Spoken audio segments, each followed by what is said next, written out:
Ciao, sono Ale Pittoni e questa è la storia del Pandoro Melegatti.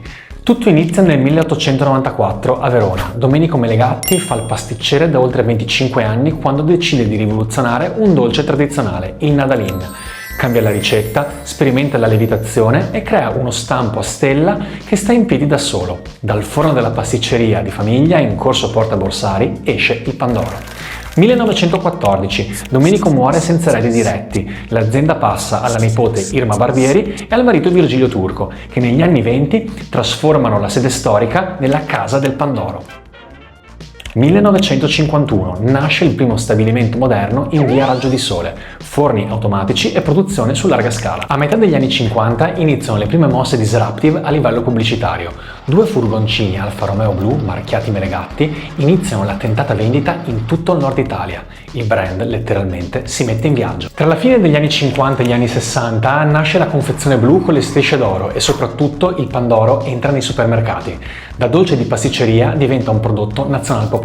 Anni 70-80, il Pandoro Melegatti è dappertutto, sui quotidiani, in TV, perfino nel carosello. Nel 1983 arriva il maxi stabilimento di San Giovanni Lupatoto e nel 1984 esplode il concorso Natale d'Oro Melegatti, con in palio Ferrari, Porsche, Maserati e poi negli anni 90 Melegatti è sempre fortissima sul mercato, ma la famiglia si spacca. Il capitale è diviso a metà tra i 2 rami, Turco e Ronca. Nel 2005 muore Salvatore Ronca, che tiene uniti i 2 rami della famiglia. Entra in scena la vedova, l'avvocata Emanuela Perazzoli. In pochi anni compra le quote del ramo turco, rompe il 50-50 e prende il controllo dell'azienda. Ma i conti non tornano. Tra il 2008 e il 2016 il fatturato scende da 60 a 40 milioni, con perdite e debiti in continuo aumento. Nel 2014 poi arriva una scelta di comunicazione che si rivelerà disastrosa.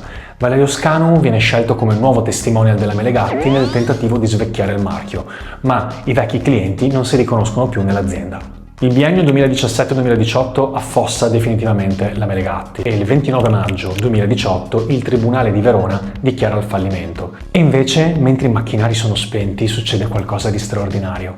2 operai, Matteo Peraro e Davide Stupazzoni, continuano a presentarsi in fabbrica per tenere vivo il lievito madre del 1894, quello di Domenico. Anche gli italiani si mobilitano, lo slogan "Noi siamo Melegatti", le file fuori dallo spaccio, migliaia di Pandori comprati per salvare i posti di lavoro. E il miracolo succede davvero. Il 28 settembre 2018 il marchio passa alla famiglia vicentina Spezzapria, mentre a luglio 2025 si apre un nuovo capitolo.